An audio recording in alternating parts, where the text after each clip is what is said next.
Alright, so I think it's about time for y'all to get educated. So one of the goated sounds in the underground as of recently definitely has to be Asian rock. Asian rock has been on the rise for a while now, and with producer Benjicold basically being the pioneer of the subgenre, which I will get into later, he definitely been killing it as of recent. I've been listening to the type beats on YouTube and they've been doing pretty good too. Jay Swisher, for example. And with Benjicold producing like 5 or 6 songs for Reno's recent album, Stuck in My Ways, it's definitely gonna be up and stuck there.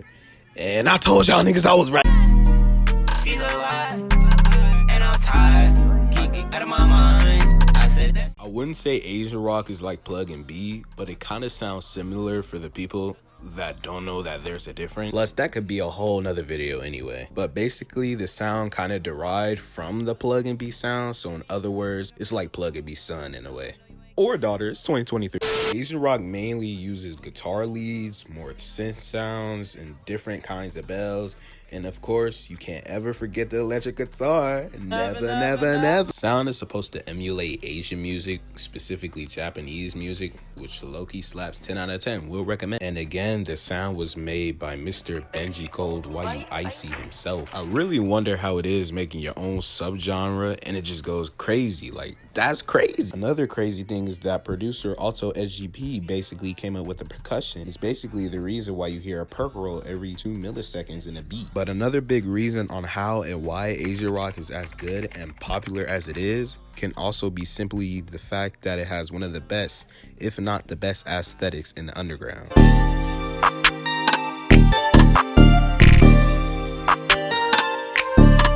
Not only does the aesthetic of Asian rock help define it, but it also give it its signature look. Like, you look at a random BandLab SoundCloud rapper named Lil Handicap Parking Space cover art for a song, and you instantly think, oh yeah, this finna be an Asian rock song. Or something completely different. Like, I could hear him and tell that he hit up Benjicold like, yo, I need an Asian rock / ARNB type beat stat. Boom, he got it right there. Even if it isn't Benjicold, all you really need is that in that you literally good to go. The main aesthetic of ARNB comes from Japanese TV shows and movies from the 2000s. Battle Royale and Death Note.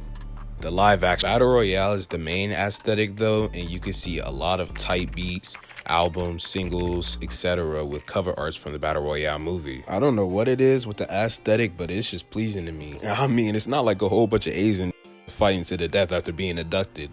Definitely not the case. Sometimes it don't gotta be Battle Royale or Death Note. It could be some other shows or movies like Kill Bill or Alice in Borderland. It's cool if you think about it. Like, you take any screenshot image of one of the shows I listed and there is no doubt that it has been a cover for an Asian rock song. And I don't really know any other subgenre in the underground that does that. Except for Plug, they aesthetic, all types of lean. Jokes aside though, apparently Benjicold and Fonte just been using some pictures from the movie as covers because it just looked good to them, and then everyone just picked it up and now it's the face of Asian rock in sacrifice for all DSPs. And that's why I can't put all my shit on all plats with the Battle Royale pictures, because it goes under copyright and then really? They block the yeah, that's why I never do that shit. Damn. Overall, it's just aesthetically pleasing to look at while listening to the music, and honestly, I just can't get enough of it. Moving back to Benjicold though, he practically made Asian rock and is the reason why it's as big as it is right now. They said they gon' get you back, they gon' get you back.